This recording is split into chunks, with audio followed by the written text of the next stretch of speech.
The humid air hung thick like a suffocating blanket as Marine Private First Class Robert Leckie pressed his face against the damp earth of Guadalcanal. August 7, 1942 would be etched in his memory forever, not for the coconut palms swaying in the tropical breeze, but for the sound of Japanese artillery shells screaming overhead like banshees from hell. Colonel Lewis Burwell Chesty Puller crouched beside his men in the dense jungle, his weathered face scanning the tree line with the intensity of a predator. The 1st Marine Division had landed on this godforsaken island in the Solomon Chain with a mission that seemed simple on paper: capture the nearly completed Japanese airfield and deny the enemy this strategic foothold in the Pacific. What they found instead was a green hell that would test every fiber of their being. The morning assault had begun with the thunderous roar of naval bombardment from Admiral Richmond Kelly Turner's task force. Battleships and cruisers had pounded the beaches with such ferocity that the very ground seemed to tremble in fear. Yet as the landing craft approached Red Beach, an eerie silence had fallen over the island. The Japanese defenders, under the command of Captain Kana Monzon, had melted into the jungle like ghosts, leaving behind only the skeletal framework of what would soon become Henderson Field. Major General Alexander Archer Vandegrift, commanding the 1st Marine Division, stood on the beach studying intelligence reports that painted a grim picture. According to captured documents referenced in various Pacific Theater analyses, including those later published in the Marine Corps Gazette, the Japanese had been constructing this airfield with methodical precision since July. From this base, enemy bombers could strike Allied supply lines stretching from Australia to Pearl Harbor, effectively cutting the lifeline that kept the Pacific War effort alive. Lieutenant Colonel Merritt Austin Edson gathered his raiders around a makeshift command post carved from the jungle. These were not ordinary Marines. They were the elite, hand-picked warriors who had earned their reputation in the volcanic hell of Tulagi just days before. Their faces bore the grime of combat and the hollow stare of men who had already looked death in the eye and refused to blink. The jungle itself seemed alive with malevolent intent. Vines thick as a man's arm strangled the towering mahogany trees, while insects the size of small birds buzzed with persistent aggression. The air reeked of rotting vegetation and the cloying sweetness of tropical flowers that bloomed in defiance of the violence about to unfold. Every shadow could conceal a sniper. Every rustling leaf might herald an ambush. As night fell on that first day, the Marines had secured the airfield and established a defensive perimeter that would become known as the Cactus Defense. The nickname came from the radio call sign for Guadalcanal cactus, chosen because, like the desert plant, this island would prove both resilient and covered in deadly thorns. But the real battle was just beginning. In the darkness beyond their foxholes, the Japanese were regrouping, preparing to unleash a counterattack that would transform this tropical paradise into a charnel house. The stage was set for a confrontation that would determine not just the fate of a single island, but the entire trajectory of the Pacific War. The night of August 21st, 1942, brought with it a symphony of death that would haunt the survivors for the rest of their lives. The darkness pressed down on the Marine perimeter like a living thing, broken only by the intermittent flash of artillery and the eerie glow of flares drifting slowly toward Earth on their tiny parachutes. Sergeant John Henry Day crouched in his foxhole along what would become known as Bloody Ridge, his Springfield rifle clutched so tightly his knuckles had turned white. Around him, the men of Easy Company, 2nd Battalion, 1st Marines, waited in the suffocating humidity for an enemy they could hear but not see. The jungle whispered with the movement of hundreds of Japanese soldiers, their voices carrying on the wind like the murmur of restless spirits. Colonel Kyote Kawaguchi had landed on the island with over 6,000 men of the 35th Infantry Brigade, determined to recapture the airfield that bore the name of a Marine aviator killed at Midway. Major Lofton Henderson The Japanese general had studied the American positions with meticulous care, identifying the ridge south of Henderson Field as the key to victory. If his forces could breach that defensive line, the entire Marine perimeter would collapse like a house of cards. The attack began at 9:30 that evening with a barrage that seemed to shake the very foundations of the earth. Japanese mortar and artillery pieces, hauled through the jungle by sheer human determination, opened fire with devastating precision. The night sky erupted in fountains of flame, and flying metal as shells exploded among the Marine positions. Lieutenant Colonel Merritt Edson stood calmly in his command post, a converted Japanese bunker reinforced with coconut logs, as reports flooded in from across his sector. His raiders and paratroopers, dug in along the ridge that would forever bear his name, were taking the full weight of the enemy assault. Through his field telephone, he could hear the desperate voices of company commanders calling for reinforcements, ammunition, and medical corpsm. The first wave of Japanese infantry struck the Marine lines like a tsunami of steel and determination. Screaming "Banzai!" and "Marine, you die tonight!" in broken English, they charged through the wire and over the sandbags with a ferocity that defied rational explanation.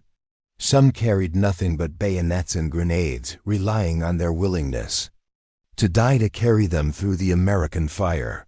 Private First Class Mitchell Page found himself at the center of the maelstrom, manning a Browning machine gun that had become the focal point of the entire battle. As documented in later Medal of Honor citations and war correspondence reports, including those filed by Richard Tregaskis for the Associated Press, Page's position became a magnet for successive waves of Japanese attackers.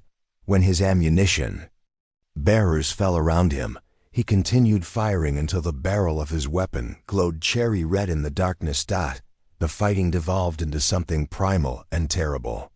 Marines and Japanese soldiers grappled hand-to-hand in foxholes turned slippery with blood and rain. The sound of rifle fire gave way to the more intimate sounds of combat knives and entrenching tools being used as weapons. Men who had been civilized human beings just hours before were reduced to their most basic instincts: kill or be killed. Colonel Puller's voice crackled over the radio net, steady and reassuring despite the chaos surrounding his command post. "We've got them right where we want them," he told his subordinates with characteristic bravado. "Now we can kill the bastards." But privately, even Chesty Puller wondered if his Marines could hold against such overwhelming numbers and fanatical determination. As dawn approached on August 22nd, the ridge was carpeted with bodies from both armies. The Japanese had thrown everything they had against the Marine positions, only to be thrown back again and again by men who refused to yield another inch of blood-soaked ground. The airfield remained in American hands, but at a cost that would echo through the Corps' history forever. The steel-gray waters of Iron Bottom Sound had earned their ominous nickname through baptism by fire and blood. Every night brought a new chapter in the deadly game of cat and mouse between American and Japanese naval forces, as enemy destroyers and cruisers raced down the slot to deliver reinforcements and supplies to their beleaguered garrison on Guadalcanal. Rear Admiral Norman Scott stood on the bridge of the light cruiser Atlanta, scanning the horizon through his binoculars as the sun set on October 11, 1942. Intelligence reports suggested that another Tokyo Express run was imminent, and this time the stakes were higher than ever. The Japanese were not just bringing supplies, they were bringing heavy artillery capable of turning Henderson Field into a crater-pocked wasteland. The Marines ashore had nicknamed the nightly bombardments Washing Machine Charlie for the irregular rhythm of the shells, but there was nothing humorous about the destruction they wrought. Major Joe Foss, leading Marine Fighter Squadron 121, had watched his precious Wildcats turned into twisted metal by the relentless shelling. Without air cover, the entire American position on Guadalcanal would become untenable. Lieutenant Commander Bruce McCandless, serving as communications officer aboard the Cruiser San Francisco monitored the radio frequencies with growing tension. According to naval intelligence reports later analyzed in Samuel Eliot Morrison's comprehensive Pacific War histories, the Japanese were planning something unprecedented, a massive naval bombardment followed by a coordinated ground assault that would finally drive the Americans into the sea. Admiral Hiroaki Abe commanded the Japanese striking force with the confidence of a man who had never known defeat. His battleships Hiei and Kirishima carried 14-inch guns, capable of reducing the American airfield to rubble, while his escort of cruisers and destroyers provided a protective screen against any American interference. The time had come to end this embarrassing stalemate once and for all. The battle erupted shortly after midnight on November 13, 1942, when American radar operators detected the approaching enemy fleet. What followed was a confused melee fought at point-blank range in the darkness, with ships from both sides firing at targets they could barely see. Searchlights swept across the water like the fingers of blind giants, illuminating scenes of destruction that defied belief. The cruiser Atlanta found herself caught in a crossfire between American and Japanese forces, her thin armor no match for the heavy shells that tore through her superstructure like paper. Admiral Scott, the man who had planned to ambush the Tokyo Express, died at his post when a Japanese shell obliterated the bridge. His last words, according to survivors, were a calm order to maintain course and speed. Aboard the battleship South Dakota, Seaman First Class Stanley Tsigen watched in horror as Japanese shells punched through the ship's armored belt, starting fires that turned the night into day.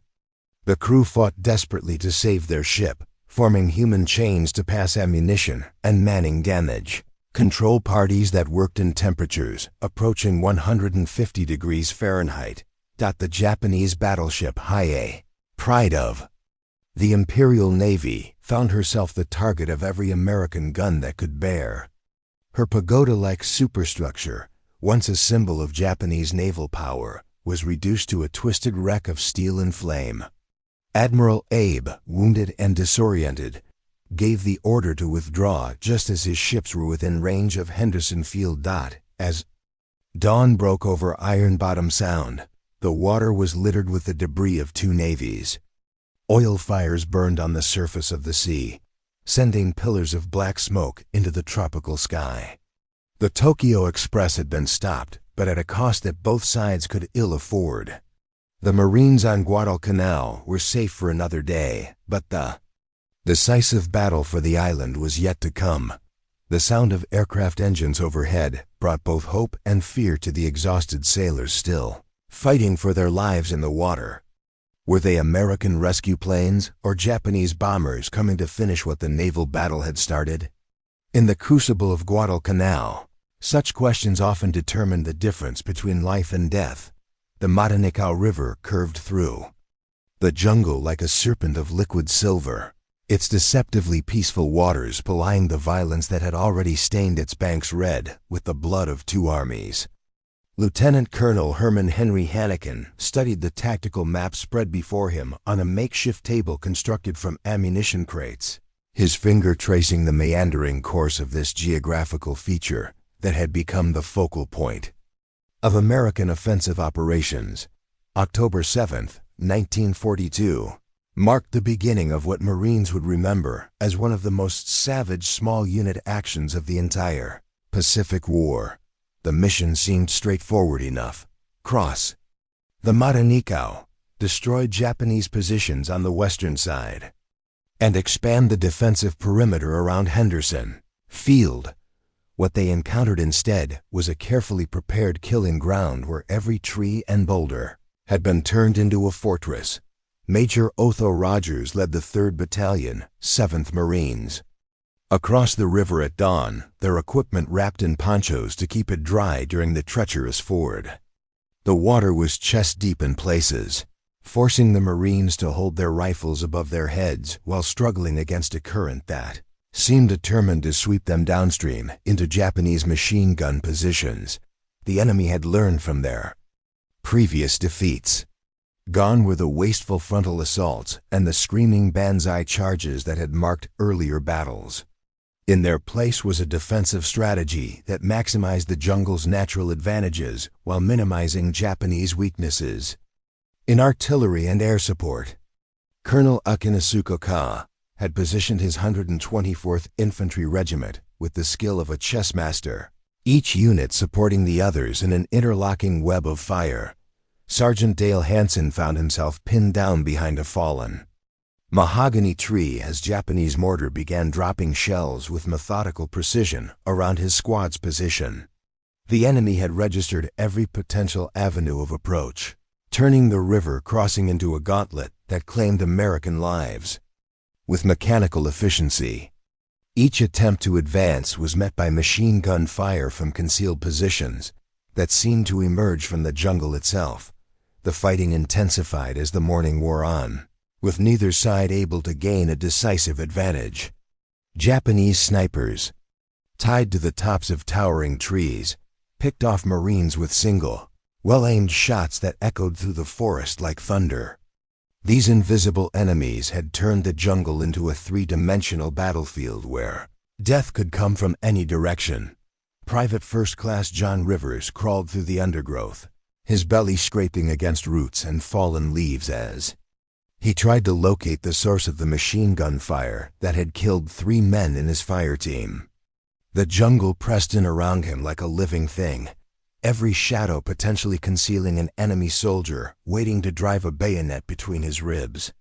According to combat reports later compiled by Marine Corps historians and referenced in official unit histories, such individual acts of courage were repeated hundreds of times during the Matanikau operations. Colonel Lewis Walt coordinated the attack from a command post established in a natural depression near the riverbank.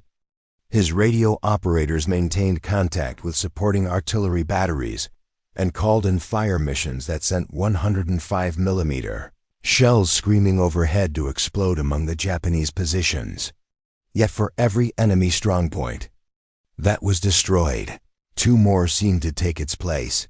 The Japanese defenders fought with a desperation born of the knowledge that retreat meant abandoning their comrades to certain death.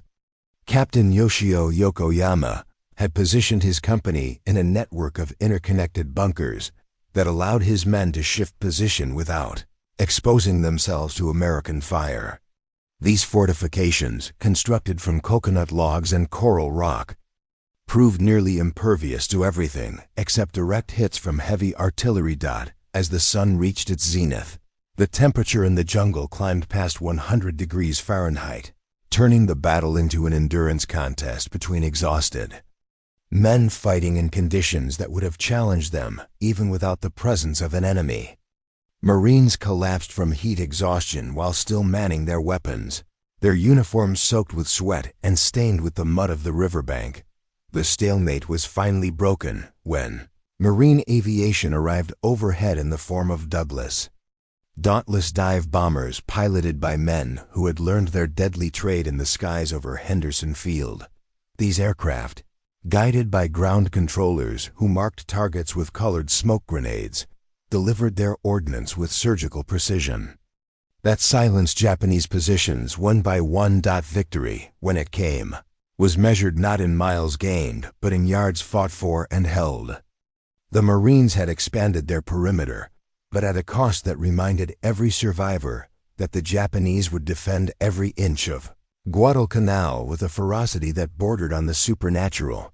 The dawn sky over Henderson Field exploded into a kaleidoscope of tracer fire and burning aircraft as Major John Lucian Smith pushed his F-4F Wildcat into a steep climb, pursuing a formation of Japanese bombers that had materialized out of the morning haze like harbingers of death.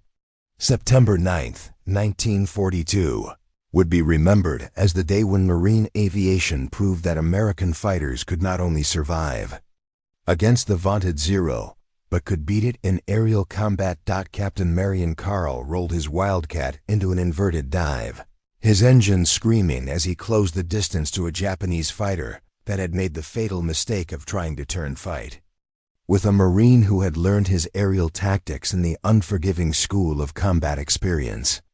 The Zero's superior maneuverability meant nothing when Carl used his aircraft's diving speed and armor protection to dictate the terms of engagement. Henderson Field had become the most important piece of real estate in the Pacific Theater, its single runway serving as the lifeline that kept American forces on Guadalcanal supplied and protected. The airfield, carved from a coconut plantation by Japanese engineers and captured by Marines who understood its strategic value, was now home to Marine Aircraft Group 23 under the command of Colonel William Wallace. The Japanese understood the field's importance as well, which explained why they sent daily bombing raids designed to turn the runway into a moonscape of craters and twisted metal. These attacks, launched from bases at Rabaul, over 600 miles away, represented the maximum range of enemy bombers and fighters operating in the Solomon Islands. Technical Sergeant Alfred Axtell crouched in his revetment beside a Wildcat that bore the scars of a dozen aerial battles, its aluminum skin patched with metal salvaged from crashed Japanese aircraft. The ground crews at Henderson Field performed miracles of improvisation, keeping their fighters airworthy with spare parts cannibalized from wrecked planes and tools fashioned from scrap metal. The air battles over, Guadalcanal followed a predictable pattern that both sides understood but seemed powerless to change. Japanese bombers, usually twin-engine Bettys escorted by Zero fighters, would appear over the island at precisely noon each day, earning them the nickname Tojo Time from the Marines below. American fighters would scramble to intercept them, leading to aerial combats that often continued until the last participant ran out of fuel or ammunition. Lieutenant Jefferson DeBlanc discovered that surviving combat over Guadalcanal required more than just flying skill. It demanded an understanding of aircraft limitations that could only be gained through bitter experience. The Wildcat was slower than the Zero and couldn't turn as tightly, but it was built like a flying tank and could absorb damage that would destroy a more lightly constructed fighter.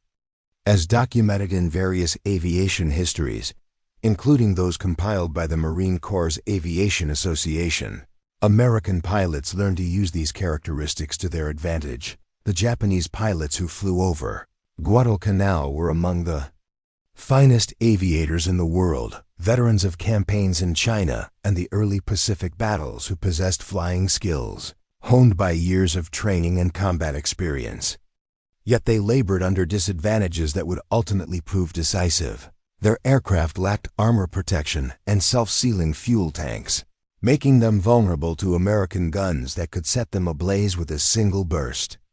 Petty Officer First Class Saburo Sakai, one of Japan's leading fighter aces, led his section of Zeros in a diving attack on the American formation, his cannon and machine guns chattering as he closed to point-blank range.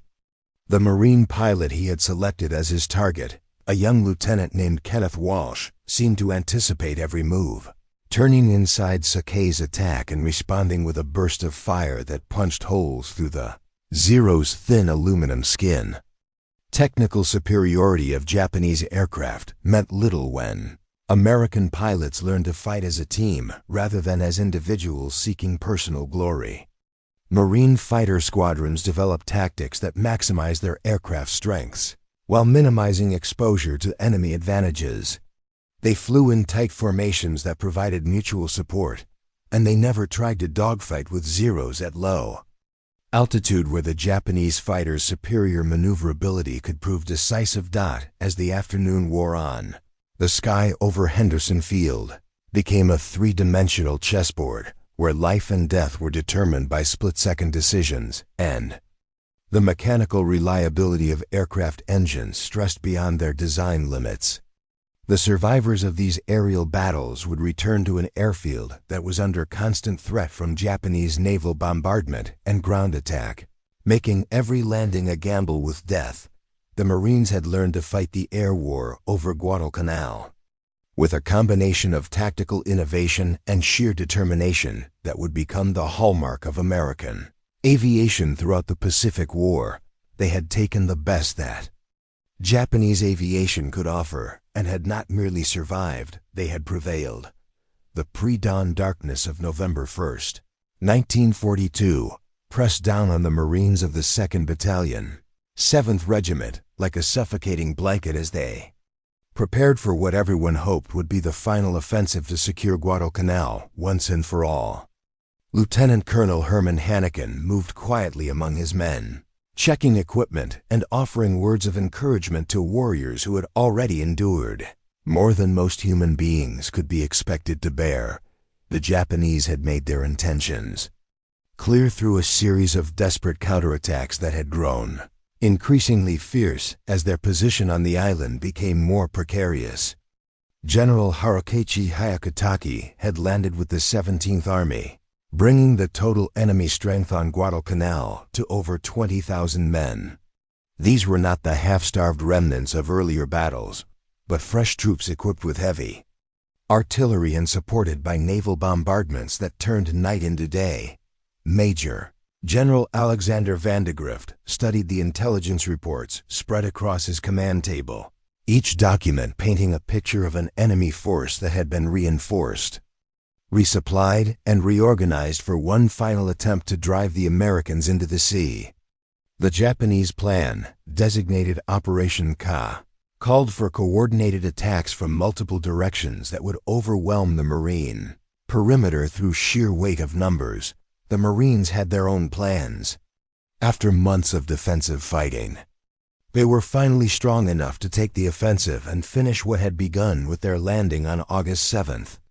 The arrival of the Army's 164th Infantry Regiment had provided the manpower needed for sustained offensive operations, while improved air and naval support meant that American forces could fight with advantages they had previously been denied.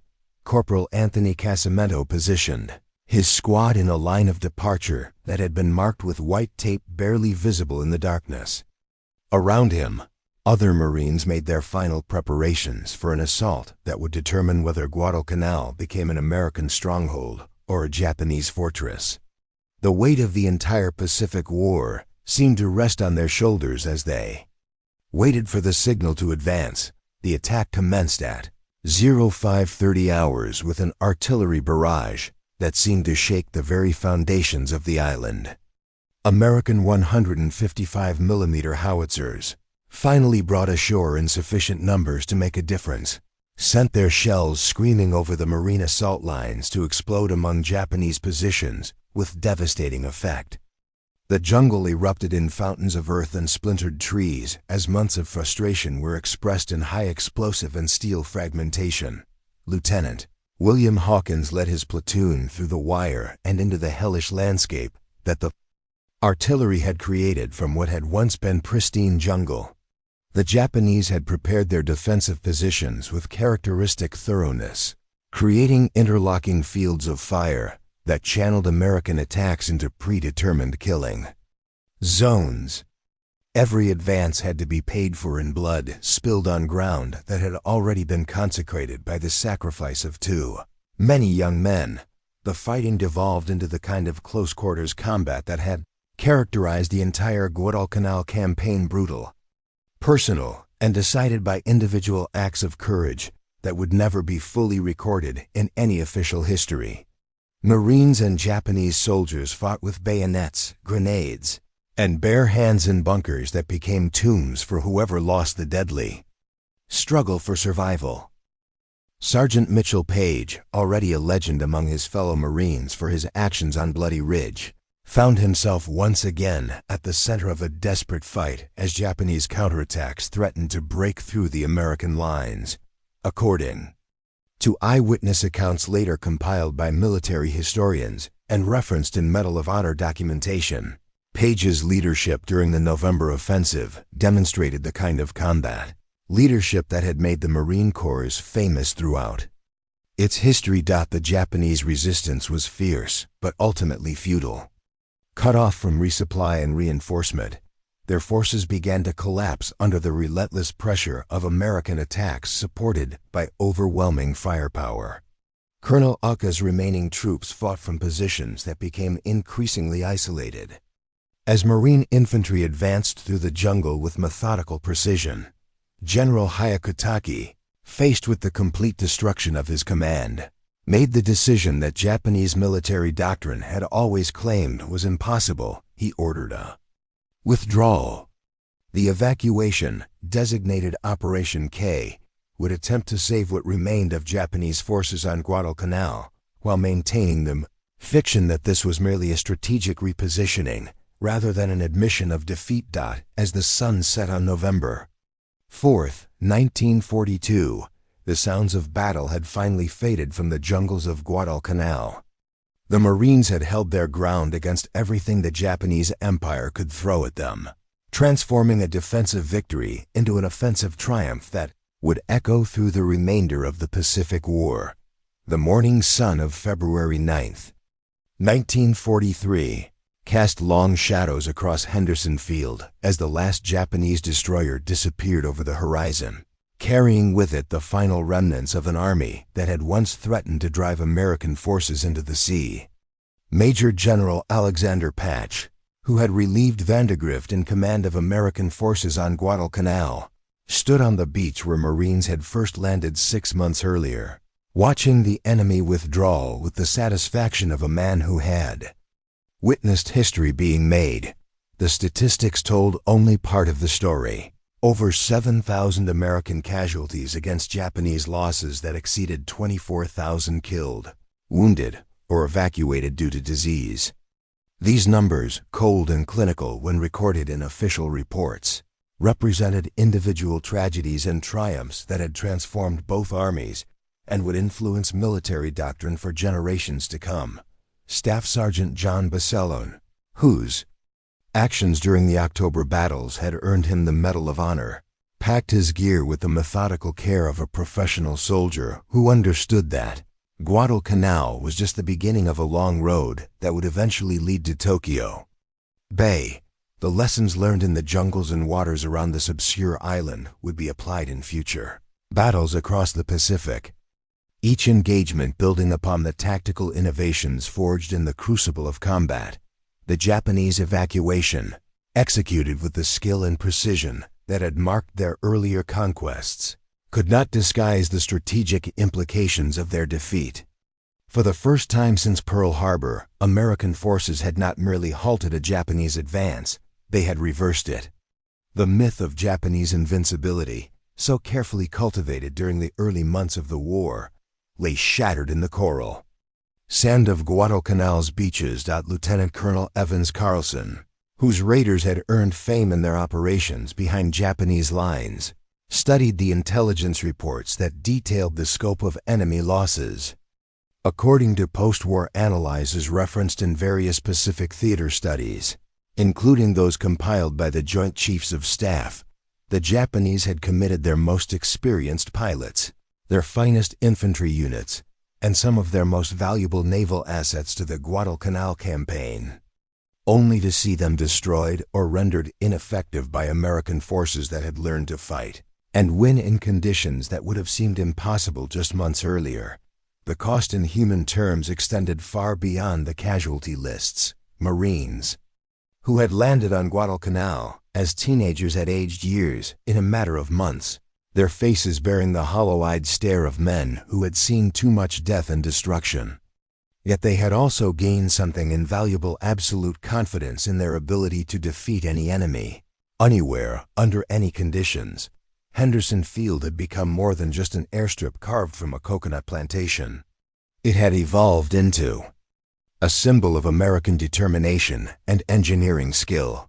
The runways that had been bombed, shelled, and mortared on an almost daily basis were now permanent installations, capable of supporting the heavy bombers that would carry the war to the Japanese homeland.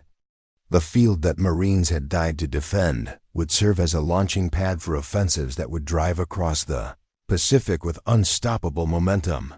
The naval battles fought in Iron Bottom Sound had established American naval superiority in the Solomon Islands, and demonstrated that Japanese warships, no matter how skillfully handled, could not overcome the industrial capacity that allowed American forces to replace their losses while Japanese capabilities steadily diminished. The waters that had claimed so many ships from both navies had become an American lake patrolled by vessels flying the stars and stripes. Colonel Louis Chesty Puller, preparing to lead his Marines to new battles on new islands, reflected on the campaign that had tested every aspect of American military capability.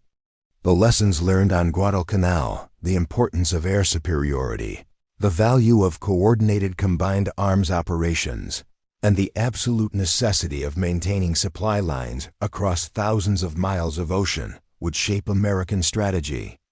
Throughout the remainder of the Pacific War, the jungle that had seemed so hostile and alien to American forces had been transformed into familiar terrain through months of patrolling, fighting, and dying among its towering trees and tangled vines. Marines who survived Guadalcanal would carry with them an intimate knowledge of jungle warfare that would prove invaluable in future campaigns where similar conditions awaited as the transports carrying the last Japanese survivors faded into the distance. The Marines of Guadalcanal could take pride in having fought and won the first major Allied land victory against Japanese forces in World War II. They had proven that American fighting men, properly led and adequately supplied, could defeat the best that the Japanese Empire could offer. The legend of Guadalcanal had been written in blood and sacrifice, but it had been written by victors who had earned their place in Marine Corps history through deeds that would inspire future generations of American warriors. The island they left behind bore the scars of 6 months of continuous combat, but it also bore the unmistakable mark of American victory, a victory that had turned the tide of war in the Pacific and set the stage for the campaigns that would ultimately bring Japan to its knees.